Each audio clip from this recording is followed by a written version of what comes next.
This week's guest, it was an in-studio guest, was comic Reena Calm. And she was a great friend of mine. And we got a great conversation in the green room the night before. And I said, why not be a guest on my show? And she came on, and man, the conversation went totally someplace I didn't expect it to go, but it was gold, though. It really was, and I hope you enjoy it. We had laughs, talked about some serious shit. We're both Geminis. Man, I think you're gonna like this. She's sitting right here, Reena.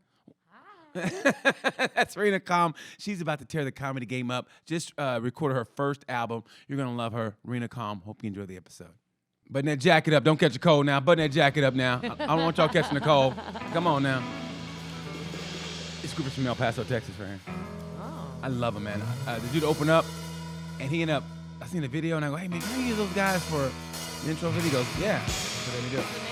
Hey, it's BT with Tales from a Gemini. And today, I have my guest. Let me tell you something. I remember, I respected my guests, don't get me wrong, but last night I was doing it was a thing at the comedy club. So I see the guest list, the list for the comics going up. I know I'm last. And I like to see who's before me because I hate when there's another black comic before me because I'm like, we might say something that's going to, nullify my, angry black man. So my hope is someone different from me. And I saw it was Reena Calm, and I went, yes. I mean, you have no idea how my heart went, yes. Aww. And I was like, oh, yes. And I couldn't wait. Because right now, no one, at least for me, no one is killing the game more than you right now. My gosh. Matter of fact, to the point of, sometimes I don't even say anything on your post because I feel like I'm stalking you. No. That's how much I'm like, this girl's killing it. She just recorded her first album. And we're almost synonymous because we're both Geminis. Yes. And she wants to do comedy in 50 states, and I've done comedy in 40. I've been to 49, done comedy in 48 states. But now I'm kind of like, you know what? You can have Maine. I mean, I'm done. I don't really Maine care. Maine is the way life should be. That's their slogan. You can't just miss Maine. Yeah, I can't easily. Yeah, I mean, once you go to Rhode Island, it's pretty much Maine anyway. No. As somebody who grew up in Massachusetts, believe me, that's a whole different world. There's places in Maine that don't even have electricity, I feel, Matter of fact, they don't have addresses, aren't they? Like, it's on the grid code, right? Yeah, it's like the coordinates. It's coordinates, right? Well, maybe like up north. Like I've only really been to like Portland, Maine, which is kind of south, like the bottom of Maine, and that's a really pretty city, and it's nice, and the comedy is fun. But if where I'm at, I want to know what you're at 49. Maine is the only one. No, okay. I've performed in 48. I flew out of New Hampshire, which makes it 49, but I never did comedy in New Hampshire. Okay. So I performed in 48, and Maine and New Hampshire are the only ones I haven't performed comedy in. Wow. Yeah. New Hampshire's is live free or die, so that's another good slogan state. Yeah. It's also you never know what you're gonna get in New Hampshire. It's like. Kind of people think of the East Coast as being pretty liberal, I think, and like New Hampshire is like where people I feel like wilding out, like they're out in the woods and I have no idea. Oh, you mean okay? So it's like there's no taxes. They're like they're like the Northeast. They're like the Northeast Mississippi. Yeah, maybe. Kind of like how Idaho is the Pacific Northwest of Mississippi. They're like the Mississippi Pacific Northwest, basically. But they're more sad rural. fact. Everywhere has a Mississippi. Yeah. A river runs through it, I wish it would take them someplace too sometimes. Oh my God. In actual Mississippi, my friend showed me there's this like trailer park right by the water that like, I guess the river has shifted. And so, like, the river itself has relocated itself and, like, moved to the east or west or whatever. And so where the river used to be, it's not, like, stable or safe land to build on. These trailers have hoisted themselves up onto, like, phone poles. I don't know. It's crazy. It's not safe at all. But well, it's Mississippi. None of it's safe. I know. You've been to Mississippi before? Yeah. Woof. Where have you performed? Woof. I've done. Where have you performed at in Mississippi? Mississippi is my least favorite state to even drive through. There's not nearly enough gas stations. They're all disgusting and understaffed. Like, I'm serious. They need to fix some stuff. But my friends live in Hernando, which is just south of Memphis, which is, like, nice. Yeah, because it's close to Memphis. Right. Which tells you how bad it is. If it's close to Memphis, then it's nice. Well, it's nice because Memphis is kind of, had seen better days. So, like... Hernando's coming in like it's nice, but they're breeding like scary. They're so many kids, you know. Because they're poor. That's what No, poor people do. Hernando's like, no, we're building a new Mississippi here and like Oh, a new breed, but it's like they're A new not. breed? That don't I wouldn't sound say good they're at all. smart, but like they're not going to we're spend. shitting on shitting on Mississippi. I know. But they'll never hear They're this. building a lot of nice houses. Yeah, they don't have the internet. Yeah. No.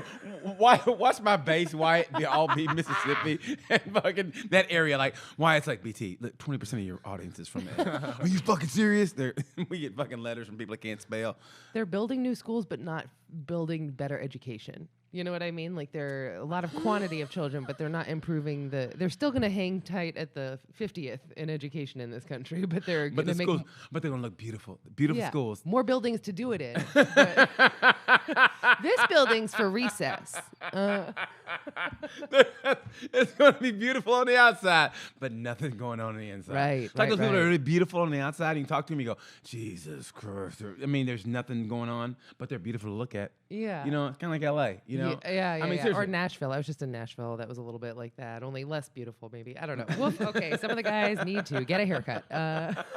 Wait, you know, I heard that on both ends though, because I got a friend that lives in Nashville also, but she was talking about like, I'm assuming you're talking about the white people there, and she's Yes. talking about the black people there, and so it's like I have a feeling Nashville's like that way for everybody there. Yeah, Nashville's got a real like we're trying to be the new LA thing going on, especially since like COVID started, where Yeah. they're really trying to make it happen there. But it really feels like really a conservative playground kind of like that's the first place I've been where nobody was wearing any masks anywhere, and it's like it's just unnerving. Isn't that? I mean, honestly, I get it when people question it. I kind of get that, but man, when no one's wearing, Nobody. no one, man, ain't no damn virus, and you're like, are you fucking serious? Yeah. I mean, I never wanted somebody to die, but it's like, you kind of go, I hope you get sick. At least, just to like get sick, just to know Just to that learn it's there. something. Yeah, it's there. Believe Yeah. in science. Yeah.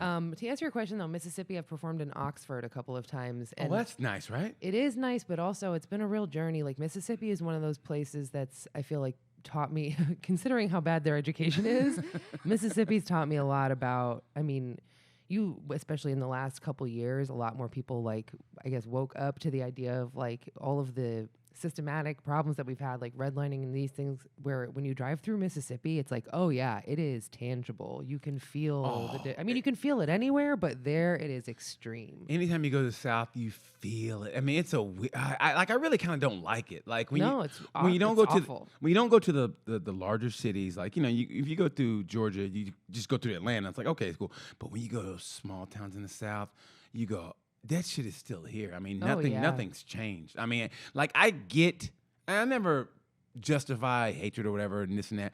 Not say hatred, but like dislike. But I kind of get it down there. It's like, man, it's bad on both sides. Like I remember being in Mississippi going, I do not. I just remember this dude came to pick me up seriously in a taxi. It was before Uber, so long ago this was. Yeah. And I swear to God, he goes, "Hey, guess who I got in the cab?" And the girl goes, "Who you got in the cab?" He goes, "You ain't gonna believe me. Who you got in the cab?" He goes, "I got Deion Sanders in the cab." and I go, "I'm not Deion." He goes, "Shut up." He goes, "I got Deion." He goes, "Shut up. I got Deion Sanders in the cab." Oh my God. I lied to you not, and I was like, I think I'm gonna be quiet. This dude had like, I could just tell like he knew some people who knew some people, and that Midwest Mafia, that Memphis Mafia, which is basically down south, is what they had. Yeah, it had that kind of feeling to it. Yeah, it's not comfortable, and like it almost makes it worse when you go to Oxford and you see how nice it is if you've just driven through where it's not. Jackson is like I think 100% black is what it seems like. You know what I mean? And it's like the roads are bad. Everything's like you can just feel it's not been given in Oxford is like spot cleaned. You know what I mean? It's just I don't like that at all. Where you can just see how the money goes. You know? I'm glad you noticed that. Now, why'd you move from the East Coast to Chicago? Was it? Yeah, I moved to Chicago when I was 21. I just didn't really have much else going on. How did you grow up though? Like, I mean, did you grow up in an affluent area, or did you grow up like middle class? Did you grow up, were you fighting in the streets? What were you doing? No, I grew up in Sharon, Massachusetts, which is super Jewish. I was raised very Jewish, and so I think that's like mostly how I can explain. And that's why I like talking to you last night, because I grew up in Oklahoma, so I knew nothing about people, that were Jewish, whatever. And so that's when the comics would lose me on the Tonight Show. Like, I have no idea what they're talking about. Yeah. I mean, well, I didn't, and that was back in the 1990s. So there was no there was no Google. I want to know how long you've been doing comedy for. But It's not important. But I mean, but I was like, I have no idea what they're talking about. And so that back then it was almost say acceptable to be kind of ignorant. But I was like, I don't know what this means. I know the inside jokes and everything was laughed. Like I don't understand being Jewish, and I don't feel comfortable saying Jew. Yo, you can say Jew. I know, but I don't. I know. Nobody should. I don't feel comfortable. I don't feel comfortable going. I don't feel comfortable saying Jew, but I know it's okay. Like, hey, yeah, my friend Reena, she's a Jew. I mean, that's not weird. I mean, then it's not like a. But here's something. I did a show in Lowell, Arkansas, and right before I went on stage, the guy comes up to me, the owner of the club, and goes, "Hey, just I took the word Jewish out of your bio. I didn't want anybody to get the wrong idea." I'm like, "What does that? Can you do that?" Like, what do you mean the wrong idea? But then I found out during the shows, I will be like, where are my Jews at? Make some oys. I seen that. No, I seen it on your back. That's hilarious. Thanks. That is hilarious. But I realized at both of those shows that like there was somebody at every show that like their friends would be like, oh, he's the Jew at our table. He's the cheap one or something. So like Jewish isn't even an identity there. It's a slur. Yeah, and that's why I don't feel comfortable because it sounds like a slur. It's like It's no, so wild. because I remember like during the 1984 Olympics, one of the wrestlers, because I'm a big wrestler, and he won a gold medal, and he goes, yeah, I knew that Jap was going to be tough, right? Because he wrestled a guy from Japan. He goes, I knew that Jap was going to, and my dad got mad, but they go, it's like calling somebody a nigga. I'm like, my dad got mad. Wow. And so that's why I don't like feel comfortable saying I think Jew. it's the ew, and maybe it's like it's the ew. It's the one syllable. It's the starts with a J. I don't know. There's something Well, like that J hits hard. Yeah, the J hits hard. And like, ugh, like, Jew. Like, you can say Muslim and not feel any way. You know what I mean? You're not gonna be like, oh, this Muslim man. Because M is this- soft. Yeah. And M is like, it's like mashed potatoes. Muslim. But Then Jew, Jew comes off hard. Jew. Well, No, especially if you say it with a southern accent like that, with yeah. a twang. You a Jew, yeah. Jew. Jew and the Jew and the black, because black. I think that's why Black Lives Matter didn't work because black. I mean, everything you say black. B is an aggressive. B is an aggressive consonant. So you Sure. say black, and black always when people go like this. But if you go, it's the new civil rights movement. Like, okay, it's more palpable. It really is more I got palpable. like a tingle. That was ASMR. You did like a What is- civil rights? Do you know ASMR? No, I asked you that online. What is ASMR? Oh, right. What is ASMR? Oh my god, I couldn't do it on the album because like I have to like go up to the mic and do stuff like that and tap on it, and that's like garbage. You can't record that. So it's just like if you look up ASMR on YouTube, it's just like usually ladies making sound effects and like. It's honestly some of it's gross. It's like mouth sounds, like you can hear them just like Chewing. figuring their mouth out. I don't know, but like they'll do like sound effects and like it's like you're supposed to do it with headphones, and it does work. Where like if you just listen to some of this, it'll make you like your whole spine kind of tingle or whatever. But they'll do a lot of where like tuck tuck tuck tuck. Like I don't know, like weird. It's not. See now I did it. It's not.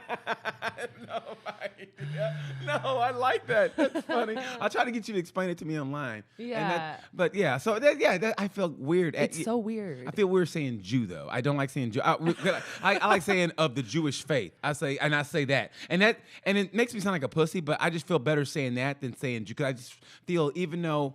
It's not coming from a place of there's no vitriol there, there's no anything No, there. I get it. But it's like I just don't feel comfortable. I feel like it's almost like when somebody goes, "Yeah, that's my black friend." You know what I mean? Like, what's that supposed to mean? You know what I mean? Yeah. And they put the emphasis on black. You know what I And mean? the my.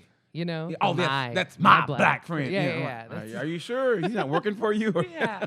You know what I mean? Or you have him locked up somewhere? Yeah, I feel weird saying this. That's why I was like, so when you said it last night, it was weird. I kind of was like, and I wanted to ask you so much about that. 'Cause Yeah. I was curious about that. I have one joke where I'll say that too, where I'll say these Jews, and then I'm like, how many times do you think I can say these Jews before it gets weird in here or whatever? And it's weird instantly. It's weird the whole time.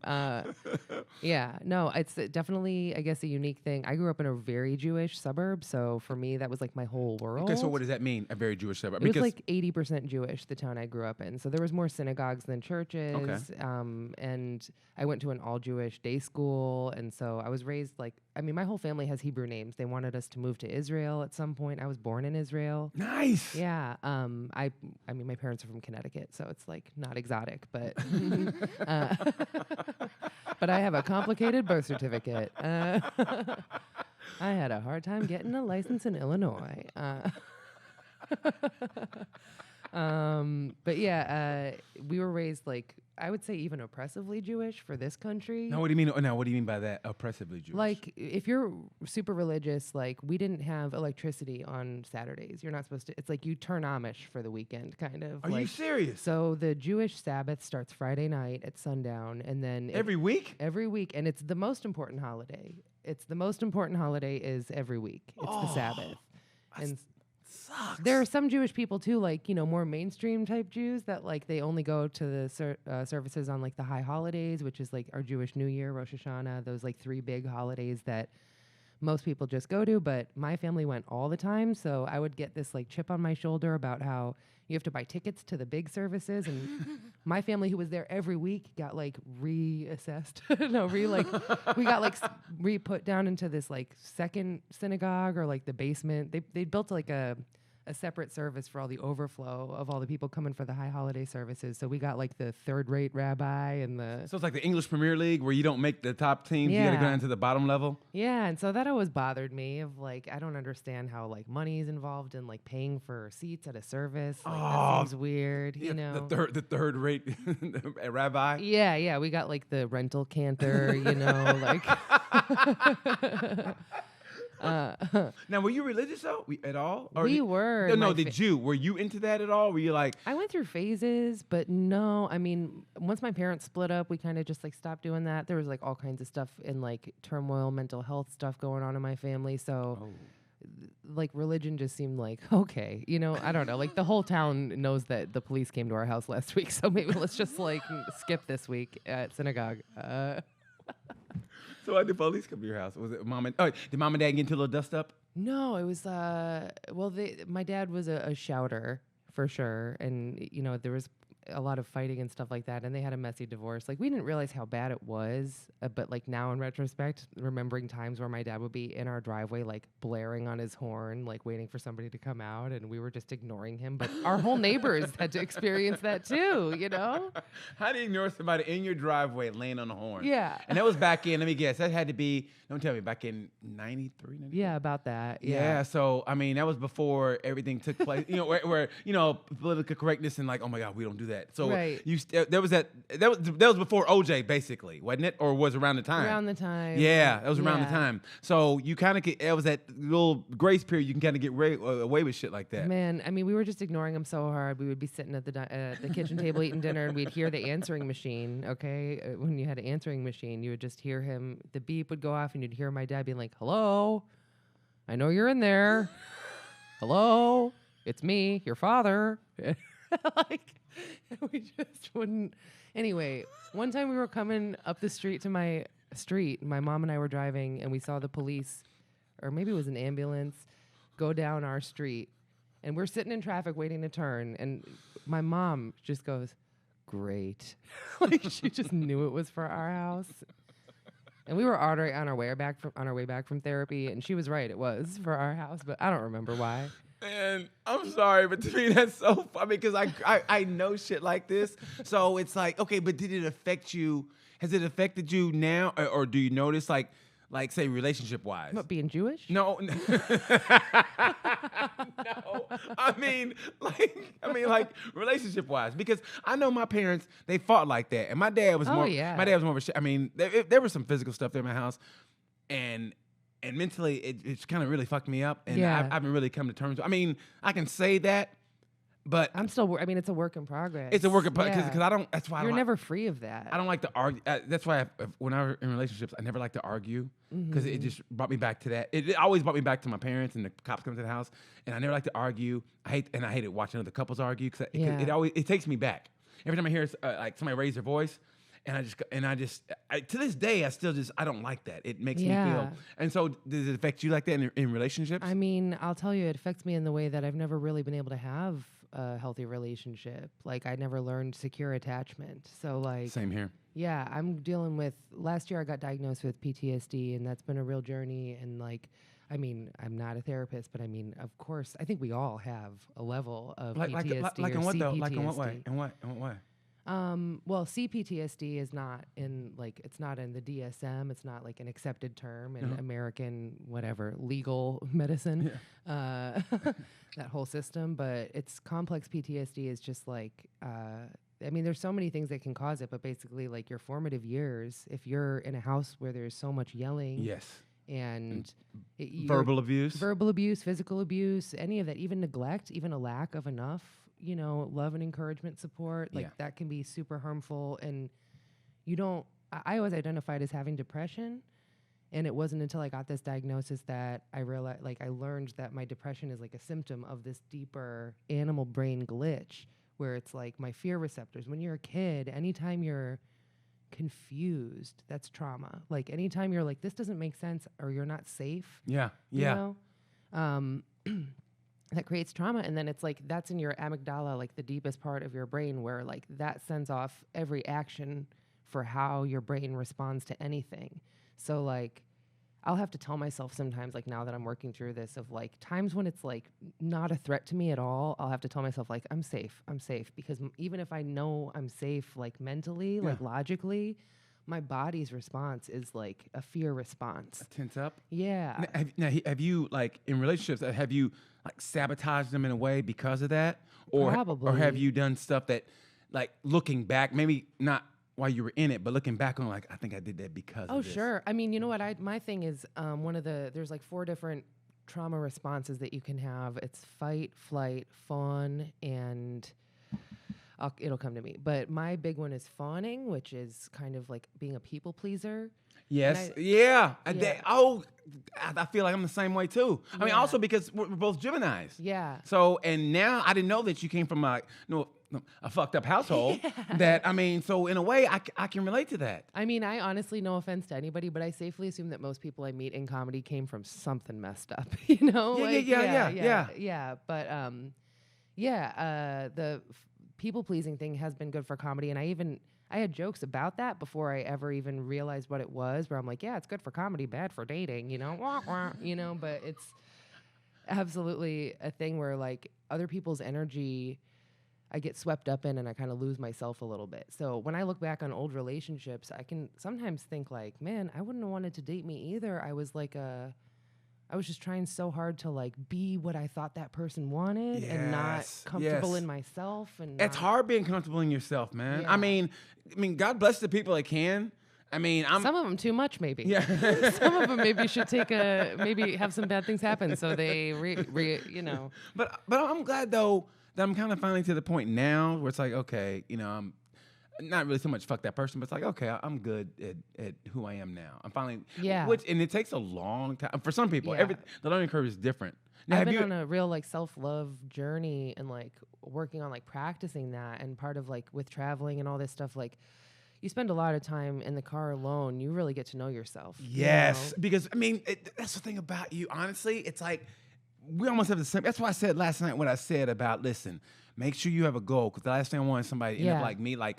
Because, I saw how you did. You're amazing. So, your energy is a gift, and like, continue being a light beam, and you direct it however you want, but you're already putting good things out. So, well, thank you. I appreciate it. But it's like I saw, when you made the bed in your car, and I thought that was cool. No, sorry, I thought it was cool and everything. But I said to myself, man, I really want her to have a goal to where she's going, because it's going to come to the point. If you're on the road too long, that point to where when you wake up and you don't know where you're at, you go, and that is one of the scariest things. I remember driving one time, and for like about 2 minutes, I was like, where the fuck am I going? I just remember, like, it was at night, I was going, where the fuck, what state am I in? And man, it's scary. That happened to me this week. I woke up in a bed and I thought I was in a different state, Yeah. And you just gotta, I say, but I think it's better now, because now with the advent, you have books on tape, you listen to podcasts, whatever, and with dealing with what you're dealing with, and I think it'll help. But it's also have goals, because man, I looked at everything you have, which is great, by the way. If you have a chance, go to Reena Calm, your website. Yeah, thanks. It's awesome. You got great pictures.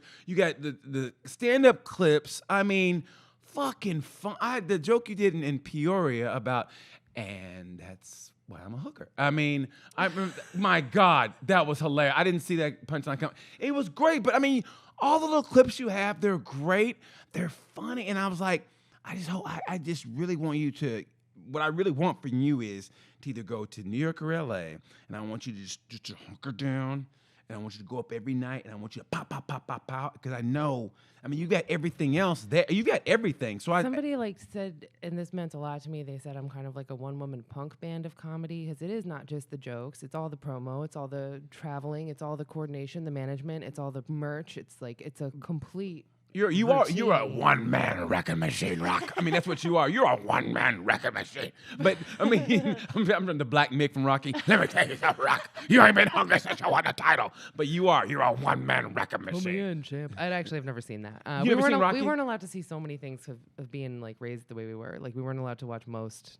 Oh yeah, you told me that. Yeah, that's that religion sucks. Sometimes. It really does. I think helping people. Religion is. I mean, it can be used for good, but I think it's more faith. Yeah. I mean, and if faith people, is beautiful. If people can go with faith and spirituality, like knowing they listen, that you put good in the world, that for the most part it comes back to you. But once you start putting religion on things, and you kind of divide people, and then religion, and then you put the money into it, and that's what makes it much worse. A mess. And anyway. Well, speaking of all of this, though, manifestation and having goals and all that stuff. Well, there's a couple things. If there's anything that I feel like my religious beliefs right now align with, it's honestly like. A lot of the stuff like Jim Carrey says, not that I am deifying him, but he has one quote in this commencement speech that he did. I don't know if you've ever seen it. I think I did, but go ahead. It's brilliant where he just says, hope walks through the fire and faith leaps over it. Like you have to like believe in your potential to succeed. Yes. Not just be like, oh, I really want something to happen. Like you have to just like set your sights on what you want. So when you say knowing what you want, that hits home because that's actually another part of this whole PTSD journey. I've learned that like with my particular glitches, I have a really hard time like wanting things for myself and like choosing things specifically. I kind of am like the Jim Carrey thing. What he says at one point in that speech is like, decide what it is that you want and then let go of how it comes to pass, which I love. Yes, and it's so that is true, but it's so hard sometimes. But that's, I don't know if it's happened for you also like that, because there's things happen to me like that where I just go, you let it go, and then it happens. You go, whoa, and that's part of the faith, and that's like, wow. When I'm at my best with touring or anything, but really it's like it happens with touring the most, I feel really in tune with the universe, Yeah. What happened? You dropped something? I'll keep talking. Some headphones fell off. Oh, don't worry about that. Am I still okay? We'll let why I get it. Yeah, I mean, I feel like connected with the universe. Like, I feel like the universe rewards me for being in alignment with like what I set to do, and like it's rewarding in ways that you couldn't possibly plan. Like the way the road magic that happens, where stuff comes like just lines up perfect, and you get lucky, and like I do believe that that's guidance from the universe. Like my gut is telling me what to do, and I'm just trying my best to tune into that. So, and what is your gut telling you now? A lot of times my gut just doesn't know and wants me to be patient, and I feel like that honestly does pay off. But my ultimate goal, and I'm trying to like work backwards now that I know what this like end site is, has nothing to do with comedy really. My ultimate goal in this world would be to succeed enough through comedy or whatever I'm doing, like however I am able to make this happen, to be able to provide like a foster home someday. Like that's my nice. I would want to have like a homestead kind of a situation for like, kids. Yeah, I'd be able to. Yeah, I mean, I grew up in a messed up home, and I always wanted to have kids, but that's just not the plan, So yeah, I hear you. I would love to be able to provide that someday and feel like, comedy is wonderful and I love doing it, but it's not a forever thing, I don't think. Like, this lifestyle is definitely not. Like, this is what I'm doing. Absolutely it shouldn't happen. Well, how long have you been doing it? I mean, how long have you been doing it like this, as far as living out of your car? Well, I built the car camper. I was going to buy a van. I got arrested for marijuana in Oklahoma. Yeah, I know. You told me. And then... Damn Okies. So Conservative stupid. Okies. Yeah. And then so I ended up just doing this build inside of the Prius. And a lot of people actually, there's like a whole network of people that live in their Prius and have like little Prius campers. And I think they're all insane. Some of them have dogs in there. For me, it's weird, extra weird, because I've got so many clothes. It's a problem. But you look good on stage, okay, yo. No, okay. I have... You do. You do. And it's weird because I wanted to tell you that last night, but I was like, that's one of those things like, I better not. I better not. No, I appreciate it. Yeah, I mean, it's like that Me Too is scared to shit out of me because like I was like, man, you, hey. And I was like, because you were standing there, you had the boots on. Remember, Yeah. I did the leader forward for you. You're like, I don't know who leader forward is. Like, all right, but I did the leader forward for you, and you were looking so fucking rock and roll last Thanks, night. You man. looked rock. You walked in, I was like, oh, she owns this motherfucking room. Well, and I didn't know you were going to be there either. That made my day. You knew I was coming. I had no idea. Yeah, That was really cool. But you walked in like seriously, like the superstar you are. I mean, I'm talking. Yeah, everything was just on fucking point, man. The fucking Thanks, jacket, bud. and I was like, hey, you know. You got to make an entrance. Yeah, you did. You did. Yeah. You look well, great. I mean, I also feel like maybe that's to compensate for like the reality of this lifestyle is not comfortable. I don't have a green room or a hotel, so it's like I will make sure I'm like showing up looking fresh and good, and not like the hobo that I am. But I built that bed. I don't usually ever sleep in the only hobo with a wardrobe. Thank you. Yeah, you heard it here first. Hobo with a wardrobe. That might be your new slogan. Hobo with a wardrobe. Yeah. Somebody one time asked me what to put on like a flyer. They'll just put like your biggest credit in parentheses underneath. And I was like, can you do like write HBO but put a little O in between the first H? Make it hobo but make it look like HBO. They didn't.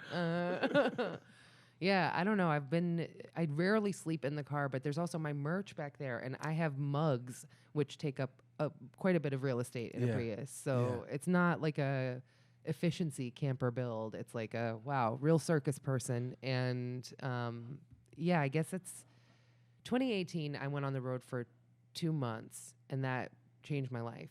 Like I'd been doing lots of trips, and it just kind of built up. It definitely happened kind of by accident is how it feels, because it just kind of happened. It's not like I learned in therapy that technically the reason I'm so good at touring is part of my mental health stuff. Yeah. It like helps me feel in control, to be constantly like Moving. concerned for where I'm sleeping, what's my safety, all those things. That's good. Yeah. That's good. Yeah, traffic, all that stuff keeps me like focused and alert and There you go. on point. So, I started touring a lot, doing lots of little loops around the Midwest. It was always something practical to go to like see a family member, do a wedding or whatever, and I would plan stops on the way just to make it affordable and about me. Okay, so when you're doing that, how do you like take a shower or whatever? Like I used to, when I lived out of my car, I used to time it to where like my big thing at the time was working out. So I'd go to the gym, get a workout in, and take a shower at the gym, Yeah. and then I was good to the next day. I just didn't like, I hated not being clean. Sure. So how do you go about it with your Well- cleanliness and hygiene? Well, I used to have a membership at Planet Fitness, which was the same thing. You pop in and use the showers, and it's fine. During COVID, I had kind of a full-scale social media blowout with them about, look, I got my $37 back, but I don't know if they're going to let me join again. What happened? Y'all have a knockdown drag They were out? just charging people. They turn the lunk alarm on you? They turn the They lunk put alarm? the lunk alarm on my ass. You get out of here, girl.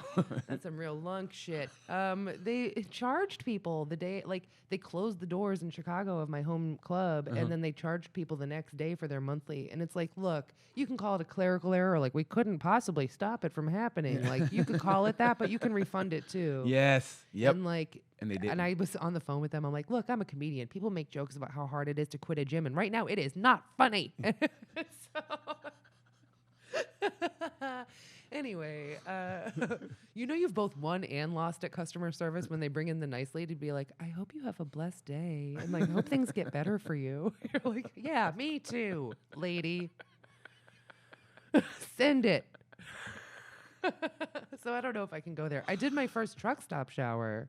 That was yuck. How was it? I mean, well, I don't know. How are women truckers, though? Because, I mean, I'm thinking about the men. I don't know. I haven't seen many. But the truck stop I showered at, it was in the middle of the day, and it was in Montana, so it was like a very nice. Was it a Love's or a Pilot? It was a Love's, and it was also like, like broad daylight, and just like you could tell a nice area. Did you put sandals on before you went in? Oh yeah, I have shower sandals. Okay. and- yeah. I mean, for some- I can't stop my face from doing this. When I heard truck stop shower, like, ugh. Well, just so you know, they give you your own little like room, so you have like your own like dressing room and so it's not like everything. junior college where everybody can see each other's Yeah, stuff. no, Okay. you're like you got your privacy. There's no no timer or anything like that. I feel like they clean the facilities, you know. Okay, So well, there you go. Yeah, it's fine. I wouldn't do it all the time, but normally I'm staying with friends. Living in Chicago for 15 years, I have friends kind of scattered all over the country now, so I'm You're lucky hoboing. for that. Yeah. And when you come here, you got people to stay with, so you're good. Yeah, I got so many people in Indy, and Well, you're yeah. a good person, though.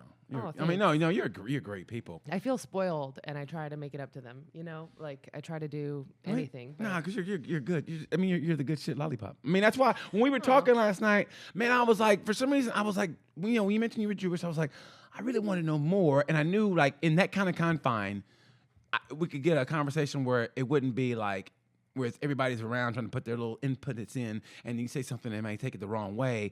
Yeah. Well, you know what I mean? It's like I always want to ask you like how do you feel about with the Israel and Palestine and all that stuff? Man, it's like sucks because I was born in Israel and all that stuff. So like I'll always kind of have like I went to Israel on one of the birthright trips when I was 26 too, and got to kind of like reconnect with it, and it was definitely spiritual and meant a lot to me. But I mean, we're the bad guys, you know. Like I mean, I know that there's a long history and it goes back and forth, but it's like you can't just take people's homes and kick them out of their homes and separate from them from their families and expect them to be like cool with it. Yeah, we're good. I mean, yeah, like That's not realistic. That's not fair. And it's like astounding to me how, I mean, I was raised on like learning about the Holocaust and things like that. And it's astounding to me how like the people who were oppressed can go so quick into being the oppressors. That's just not fair. Is there a condition for that? Let's call that. I mean, it's got to be because I mean, black people do the same thing too. Also, if you Yeah. put somebody black in a position of power,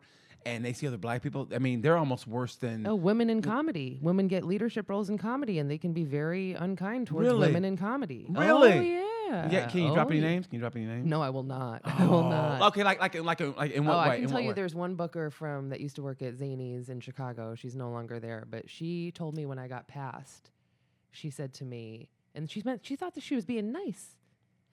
Yeah. She thought she's notoriously been bad to women. Wow. And she said to me when I got passed, she goes, it's so rare that a woman is likable up there. I'm like, you're a woman. And I mean, yeah, that was like a whole saga of BS where like, I finally am headlining Zanies coming up, and they have a new booker. Congratulations. Yeah, Congratulations. I'm really happy to see things have changed there. But like, I spoke up back then. This was this is the day before the election in 2016. I was like, it seems like it's a lot harder for women to get booked here than men. And the owner was like, I could not disagree more. It's no more difficult for a woman than a man in any business. And then the election happened, and I've been like requested there by headliners, and Arsenio Hall requested me. at Nice. Zanies. Yeah, dream come true. That's and great. Was he good to you? Was he cool to you? He was wonderful. Cool. This lady tried to ruin it. I couldn't believe it because it should Wow. have been a dream come true. She tried to cut my time, cut my pay. She tried to tell me that she wasn't sure if she could get me on the shows, even though Arsenio's manager had already messaged me and I knew they requested me. So she was trying to act like she was doing me this favor, maybe. I'm like, no, put me on. You don't say no to Arsenio Hall. Like, you know what I mean? Like, are you kidding? Yeah. So anyway, It's got to be frustrating. Okay, so tell me, how as a woman, I mean, because the stuff that I don't see, you know what I mean? The stuff that I don't see that you Yeah. go through. Because I think it's we kind of because- talked about this last night a little bit. well, I mean, it's similar to what we've been saying about, the oppressed being the oppressors. I don't know. I feel like it's like because it's been such a boys' club, and it still is in a lot of rooms. Wow, Nashville. I just like listening to the green room chatter. I was like, wow, this is a different time. We're in a different time in this room. Listening to guys and all that stuff, like I haven't felt that in a while. Most green rooms that I've been in have been pretty like, I don't know, with the times. All encompassing. Yeah, and inclusive, and it was just a weird vibe that I'm just not used to anymore. Okay, like how was it? Like give me an example. Like talk how they were talking. Let's just say locker room talk. Okay, Let's but say- what were they saying? You know what? I don't want to say it because I'm not homophobic. Oh, they were I don't like want they to were say something it like because that. I'm not transphobic. Yeah, like the stuff that they were saying was just like, I just wanted so bad to be like, all of you are wrong and stupid. Like, Why was that bad? it was kind of bad. And I just kind of like, and they were having fun and it was whatever. It just sucks because I feel like I'm like, even though I'm in the room and I'm on the list, these dudes will kind of like talk in a way where I'm not included. I actually had a man say to me recently, a comedian pulled me aside. He's like, hey, come here, I want to talk business with you real quick. And I was like, wow, thank you. Because, you have no idea how many times I feel like excluded from business talk.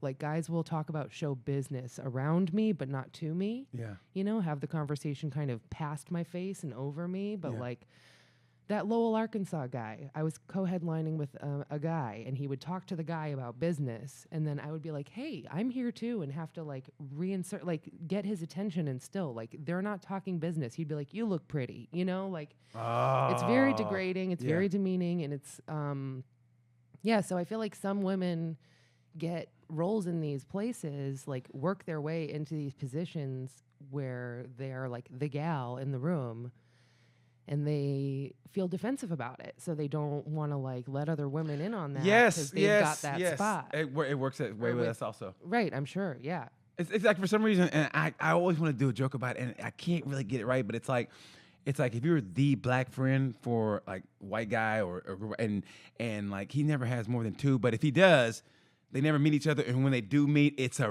awkwardness. Like, you know, your two black friends meet each other, and we're white guys, and it's like it's the weirdest. It's a weird vibe, you know. Yeah, like, yeah, like, yeah. I want to be the black friend. No, I can be the only black friend. No, there can only be one. I never thought about that. That's wild. But it's true. So, in the same way with women, I guess, you know, Yeah. like I got here, and I'm not gonna let anybody else care. I'm not gonna let anybody else. Right. I'm gonna hold it down, and you get back. I mean, I try to just always, like, I get asked about, like, advice and help about touring and stuff like that pretty frequently, but I kind of have, like, a internal system where, like, if it's a woman, I will absolutely take the time to give as much help as I can, because especially in comedy, women are not the quickest to ask for things. Like, Really? I feel like I have this experience all the time of, like, I feel like guys start comedy without any hesitation sometimes. Like, they just are like, oh yeah, like I'm funny, I do a joke about how like guys will do comedy to get laid and women do comedy because we've had sex. But, like, it's true. There are, I mean, no good comics, but there are dudes that like just need to have a thing that's like interesting, and so they will like go to open mics and try, I don't know, like they have no hesitation, or they have full confidence. They think they should be talking. It's incredible. It's astounding. It's unbelievable. Like, Well, that's why I loved it when I saw you and Mary at Yeah. remember upstairs and Yeah. at Helium, and it was great because y'all two were friends, Mm-hmm. and both y'all went up and fucking slayed. yeah. And I we liked came it. to play. Y'all did. Yeah. Y'all came to play hard ball. Like, Yeah. yeah, but bring it, motherfucker. And that's what I Yeah. loved about it. I was watching like, I like this shit. I really did. And Thank both you of y'all. for being one of the dudes that's like, yeah, show me what you got. Like, get up there, do your thing. And has like the ladies that are holding those spaces, oh, like they've had to like, yeah, take no shit. Like, be up But there. I loved it. Yeah. I mean, y'all went up there and did the damn thing. Like, that's what the fuck I'm talking about. No pussy shit. Just fucking bring it then. You fucking I mean, Yeah. you were like Nolan Ryan up there, man, throwing that hard ball. I mean, you really were throwing that fastball right down the middle, and it was streak. I mean, Yeah. and I loved it. And Me I and loved Mary- how y'all were friends too. And it, like, you know, there was no like, I'm gonna be the funny girl. You know Oh, what I mean? God, no. Yeah, me and Mary did Best of the Midwest together for Funny Business in 2017, 18, I think, 18. And yeah, like, it's just like an unspoken rule of like, yeah, like we've definitely got each other's back. Well, Like, I think that's the way it should be. I think it's great. Yeah, Holly Lene was on that with us as well. And like for a while we talked about getting a tour going with the three of us together, but it's like, as somebody who books like a lot of touring, like it's so much work, and it's like the more people you add on, the less lucrative it can be, and then it's like Yes. the harder to arrange places to stay. And so I haven't done really much touring with other people because I mean You gotta look out you for know, yourself. Yeah. yeah. I mean, you have to. It sounds bad, but I mean, I don't know about you. I always say I feel like this is a loner kind of business in a way, especially stand up. And I feel like a loner in a loner business. I feel like more of a loner now than I ever have before in this business. It's weird though. I feel that way. You know what I mean? Like, How long have you been doing comedy? You don't have to tell me how old you are. You can just tell oh me. man, it's been going on probably 30 Wow, years. That's awesome. Yeah, I mean, because I lucked out. As soon as I got out of university, I went. I'm doing math. No, I'm just Oh, kidding. I went to Chicago, and I did comedy at night. You know, had a day job, a shitty day job in the daytime, and then did comedy at night. Even though I didn't get booked at like Zanies or at the time the Funny Farm or the Improv, I went and did showcase in the middle of the week, like in Cincinnati and in Wisconsin. So Yeah. I got work there. So when I had enough of Chicago, moved to Texas, I had, work in the north. And so when it went down, I went down Where to in Texas. Texas were you? I did 4 straight weeks at a place that used to be called Spellbinders. I don't know what it is now, but it used to be Spellbinders. And they said you do back-to-back weeks. They had one in the Art District and one off of Westminster? I forget where it was. Anyway, so I did Spellbind back-to-back weeks, and then they had 3 clubs, 2 in Houston, 1 in Arlington, and then I had another week, I forget somewhere. So I hit the ground running in Texas. So I had that Yeah. work down there, and then the work up here, and then eventually that circle got bigger, and Right, it got the bigger. circle just expands. And then I ended yeah. up supposed to be on the road for like 3 months. Somebody broke in my apartment in Dallas. And I said, well, hell, I'm out for 3 months anyway. And that 3 months turned into 3 years. So I lived out Oh, of my car. wow. And my car got broken into like 3 or 4 times. And Damn. that's why I learned that it's just material stuff. I mean, you know what I mean? Don't get me wrong, it hurts and everything. I'm still paying off Yeah. a video camera from Circuit City back in whatever year it was. I'm still paying it off. But it's just material things. And I learned that, okay, I can be detached from that. I learned that I can That's be detached from that. Really cool, and I'm trying to, I hope I don't need to get there, but Yeah. I want to be there anyway. Yeah. Knock on wood, not had any, car break-ins I yet, mean, but man, whatever you do, try to. Well, you know how it is when you travel as a woman. You try to get at least the second floor. Never be on the bottom floor of a motel or a hotel. Oh, Always get at least the second floor. Never next to a stairwell. Never too close to the I'll elevator. be honest with you, I feel safer in my car than several of the hotels comedy clubs have put me up in.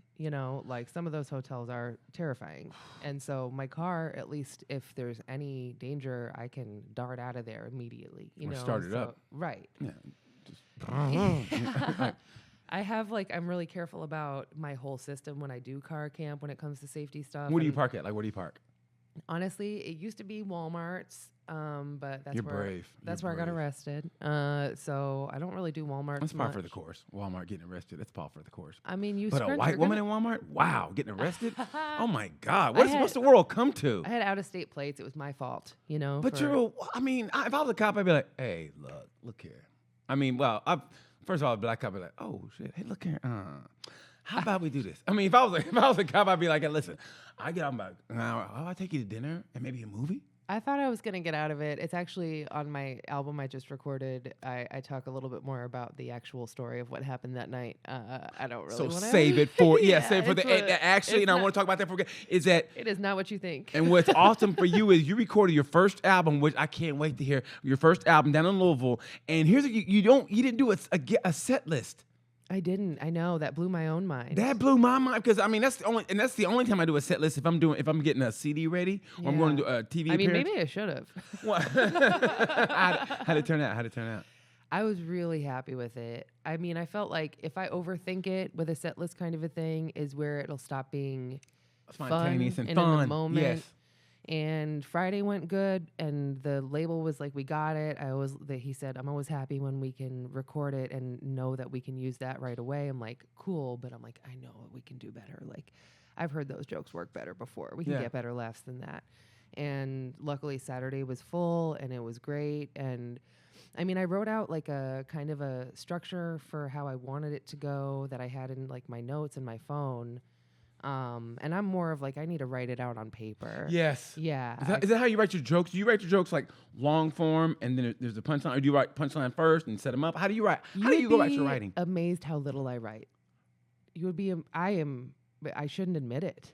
I shouldn't admit how little I physically write. Everybody's process is different. So Yeah. what do you work it out in your head? Yeah, and then just repetition. It starts kind of just like locking in the way that it's supposed to be. I don't think there's really many of my bits at all that I've ever really written all the way out. Really? Yeah. I always find for me personally is that when I write it, and mine is always a long form, like in a notebook, the joke will be maybe 2 pages, but when I get on stage, it condenses itself in a way because I just don't like a lot of silence. So it's like, boom, Oh, I yeah, gotta yeah. get to that joke. So, but when I do that though, when I write that way, I always find and when I go back, that's why before shows I'm always going over stuff, Yeah, yeah. And I love. And thank you for that too, because I feel like some people act like you're not supposed to be like looking at your notes or like act cool and hang out. And sometimes I'm like, if somebody's looking at their notes, leave them alone. Let them look at their stuff. To be honest, I've never been this mean, but to be perfectly honest, if it was up to me before a show, Nobody talks. nobody talked. Everybody would shut the fuck up. My pet peeve, my number one pet peeve Yes. is any theater or comedy club where you can hear the green room from the showroom. Get out of here. Like, that Yeah. is so rude. I fucking hate You should that. never, ever, ever, ever for a second let that paying audience think for a second that there's more fun being had in a different room. Yeah. Like, they're paying for the show. You give them the show. And if you want to goof around and laugh and talk, cool. But if they can hear you, you are fucking it up for everyone. But if it was up to me, it'd be nobody in the green room or just the people who was performing. Yeah. And then it'd be limited amount of time. Okay, so what's your process then? Let's say show night process. Let's say the show's like last night, 8 o'clock. Is there a process you go through? Like, is there like, okay, you got to get a pre-show nap here. You wake up here, you take a shower. I mean, Honestly, I wish that my process was a little bit less ridiculous from my travels and stuff like that. I wish that it was less accurate to describe my process as like running late. that sounds like me back in my day. That was me back in my day. Just pushing it down to the wire, probably like fixing my makeup while I'm driving if I can, like, or at the red lights doing mascara, you know. Sometimes I'll even, I had one where I drove like a time traveler because I had the show time wrong and I cut minutes off I had to fill up my tires too. I had to fill up my tires and still cut like 12, 15 minutes off my drive to St. Louis. And I got there late, but I got there like 2 minutes before my set. And I stepped out of my car looking perfect. And it was, that's not right, but I did it. And so I don't think, but sometimes I feel like that chaos, which I'm not proud of. I don't want to present that to other people. Yeah, I know what you mean, but sometimes it does help. Yeah. Sometimes it does help because you get there and you get the once The you get rush. once you get the out of the way, you're good. Yeah, and I've had really strong. I did one a couple weeks ago where I had some stuff canceled because of COVID, and so long story short, I ended up having to drive from Milwaukee to West Virginia. This is when I did the car bed build that you saw, and just that bed took so long that I ended up pulling an all-nighter. I didn't sleep. So I didn't sleep at all. I kept meaning to I figured I would get it done and leave as late as it is. Maybe 3 a.m. I'll hit the road and drive for a couple hours and then take a nap and then finish the drive. I did not sleep. I left my house in Milwaukee at my brother's house at 7 a.m. And then I was like, well, I better go because the show, I drove all the way to West Virginia, 10 hours. I stopped once to pee in Ohio. And then I just drove all the way to West Virginia and I pulled up at the show and I got out and then I did an hour and 10 minutes of jokes. Oh, that's rock and roll right there, baby. I was That's rock on and roll. stage 40 minutes in, I was crushing and all of a sudden it hit me that this was I was not well. And I just I sat down on stage, which I never do, and I was like, can I tell you guys a secret? I just drove here straight up from Milwaukee this morning, and I haven't slept. So this is crazy. That's rock and roll Crazy. right there. That's punk, baby. That's punk. But otherwise, I feel like if I listen to my comedy too much or listen to sets, I'll overthink it. So I'll do a lot of my writing work where I'm listening to old stuff and really thinking about it early in the day or when I don't have a show, which is kind of rare. Or at least it used to be. I don't know. This last couple of years is I don't know. It's weird, yeah. Yeah, but yeah, I just kind of I don't even listen to stuff in the car a lot of the time. I will sometimes. I'm not a murderer, but you know, You're not a weirdo. Yeah, I'll play stuff, but yeah, a lot of the times I'll just be running lines, specific lines in my head, and I feel like I need I don't get enough alone time. As much as I'm driving, as much as I'm on my own, constantly alone, I'm also always a house guest. I'm always staying with people, so I'm always during COVID, I was a house guest for the first 6 months, so I didn't even really let all of it hit me until I got to my brother's place because I was just trying to be polite and do the dishes and not have a full meltdown. I definitely did, but yeah. So my pre-show process is just depending on whatever chaos my day brings. But this weekend, I'll be in Fort Wayne, Indiana. I'll tell you, my pre-show process will be. I'll try to do yoga. Yoga's always good. But otherwise, I'm probably gonna just not leave my hotel room. I'll probably just hunker down in there and. I love it. Yeah. I love it. Oh my God, I love it. To have a hotel room, it's you have your own place, and also I'm tired. Isn't it the greatest? I love that. I love the solidarity of a hotel room, and I like. Surprisingly, believe it or not, with me, I like complete silence sometimes. Yeah. Complete silence in the car, that's what I'm saying. I just let that brain get to that place and just. vibe inside your head. Yeah. Talk it out or whatever inside your head. Yeah. I It's feel so like great. those, you know what, I heard something really that I loved. I think it was like a poet was talking about how she used to, I think she was a slave and was talking about how when she was in the fields, like she would have like an inspiration like hit her. And the way she thought about like creative ideas was that they're nobodies. They're just floating. And like if you grab it, it's yours. You got to write it down and make something with it. Otherwise, it'll find somebody else. Yeah, that's kind And of cool. so she never felt like ownership over her like poems as much as like being like this vessel to like get it out there, you Yeah. know? And so I think about that a lot when it comes to like when I have these ideas that work or like good jokes fly in or whatever. It's like, yeah, I wrote them, they're mine, but also like it's like that Mitch Hedberg thing. You try to think of something funny, and if you can't find something to write it down, you just have to convince yourself it wasn't that funny. You know? Yes. Yes. So yeah, I feel like some of my favorite lines and jokes have come in those moments where you're just like open to it, you know, like you can't write some of your best lines. They just fly in, you know, they just hit you. Or when you're like doing crowd work or something, that's the gym for that night. You know it's not gonna work any other time, but right then and there. Yep. And that's what the beauty of this business is, that one night where you know you can't make this work someplace else. It's just in the moment, and we can all share that moment. Yeah. Oh, that's the greatest. And people leave going, man, we shared something. You know what I mean? Yeah. I love that. That's the best part about it, man. You are on fire. You are in fuego right now. I didn't mean that from the bottom of my heart, man. When you're doing your special, I was like, good for her. And I mean, you did your first comedy album, I was like, good for her. And then when I saw your website and all you got going on, man, you are on It fire. means a lot, as you know what you're talking about, and I mean that's like the highest praise. So No, I mean that. I can't wait till it drops. You're gonna kill the game, baby. You keep doing what you're doing, and and just be careful on the road. Like I said, if you want any advice, whatever, hit me up at any time. And I mean it from the bottom of my heart, anytime. Yeah, I mean, also you telling me to know what I want is like that's exactly what I need to hear, what I need to focus on. So That's you what know, I'm here for. yeah. That's what I'm here for. Duh. Well, I'm gonna take you out to lunch after this. I'm getting hungry. And how about you? Yeah, for sure. you You know what? I will say my favorite bit of advice that I tried, like I forgot for years, but I always used to say to myself about shows, and that I feel like you already have built into you is like always surprise yourself up there. Yes. Because Yeah. that's how you get those moments that Yeah. are magic. Yeah. I say walk without a net. Walk without a net, because, man, that's where the good stuff is. Because you might fall, but if you make it, it's great. Yeah. It's like walking at past the what do they call it, the least whatever. Path of least resistance. It's kind of like or that. Like whatever. you know how everybody walks the main street, right? Yeah. And you go, okay, I'm gonna try this street here. And a great It's not a example. shortcut. It's like It's like yeah. a great example of that. I was in Charleston, South Carolina. And there's this main street, I forget the name of it, and all the shops there, which is cool. And then one time I go, I'm gonna try this street here. And I found the coolest coffee shop. They had these big coffee mugs about this big, great coffee. Everybody was just chilling. And they had like little pastries, and it was like one place where we just vibe and everything. And the vibe was just really cool. I never would have found that place out if I wouldn't have said, you know what, I'm gonna try this. That's the universe letting you know you made the right turn, you know? It's the greatest Yeah. feeling in the world. Sometimes it doesn't work. Sometimes you might get beat up or get a bat to the back of the head. But but when it does work, Sometimes the universe is a dick. Yeah.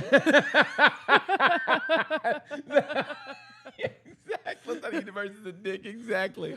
Man, if you guys ever get a chance, please follow my friend Reena Calm. Honestly, I can't wait to see you blow up. Thanks, man. And it's coming, and Yes. everything's great. So please follow her on Instagram, and shout out your Instagram Reena Calm. It's just my name, ReenaCalm. and the website. It's ReenaCalm.com. And you also have a book, right? Yes, it's called Once Upon a Time, and it's on Amazon. And yeah, it's like dad jokes my father doesn't care for. Follow my friend Reena Calm. If you see her perform, check out her schedule, because she is literally everywhere and then some. Izzy. Yeah, please check her out. Man, she's hilarious. Thank you for being my guest. Let's go Thanks, weed. I'm BT. hungry. Can't wait. Thank you guys so much for watching Tales from a Gemini. I appreciate you. You know what we say about this time? You know the word. Peace.